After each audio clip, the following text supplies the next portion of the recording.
My mind always goes back to those days when we watch you pray. In the night, everybody's sleeping. They are just running through in tongues like that. But there was a picture.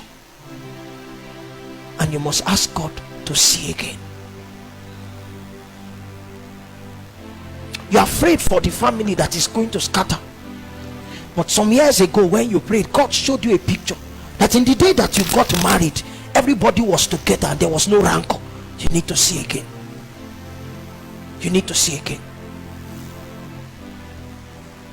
I started tonight by making us understand that there are many things to see, but there is a design, or there is designed for your spiritual eyes what God wants you to see. And I found out that, like we have in Genesis chapter 3, nakedness is not one of them. You are not vulnerable. You are not disadvantaged. You are not exposed. A naked man is a man exposed to the elements. A naked man is a man who is helpless. He's a man who is hopeless. He's a man whose life is measured only in the dimensions of today. He does not have a tomorrow. That's a naked man. A naked man is a man who is prone to shame and reproach. A naked man is a man who cannot be envied. He's a man who has nothing to be proud about. He's a man who lives his life perpetually as the mockery of men. That's what a naked man is. I heard your voice and I hid because I was naked. Could it be that your heart is beginning to become hard and you are drawing back from God because you came into another knowledge? You found out that you were something that God did not even want you to know. Why would God not want them to know that they were naked? Because clothes were not necessary. There was a glory that they carried. That was their covering. That was their covering. They were supposed to be clothed in the glory of God, and as they beheld God, there was going to be a transmission. We all, with unveiled faces, beholding us in a mirror, the glory of God had transformed into the same likeness. Their perfection was going to be at the instance of a glory that they were beholding. Man was not designed to see himself. When you begin to see yourself, you see weaknesses, you see frailties. You are wrong.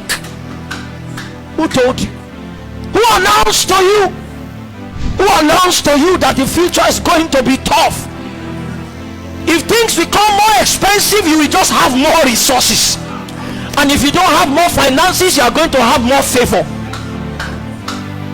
Who told you that ministry is going to be difficult? And speaking to someone that God called tonight, you don't have the skills. I've never stepped into a Bible school before, but when he said follow me, I followed him, because he can make men.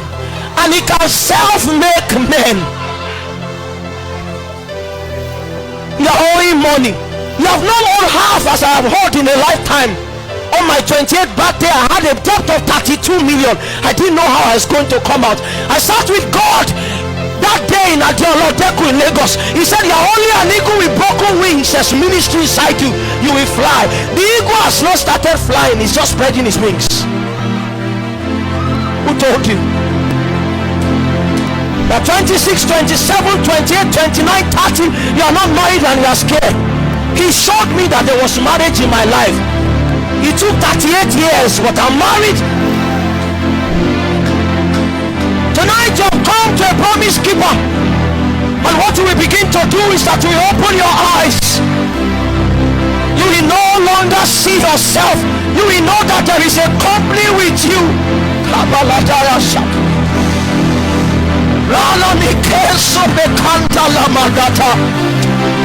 There's hope. There's hope. There's hope. There is a reason he apprehended you. He called you for a counsel, and faithful is he who has called. Oh, so will do it. He can be trusted. Oh, he can be trusted. The strength of oppression, the strength of the enemy cannot impact upon what he has revealed.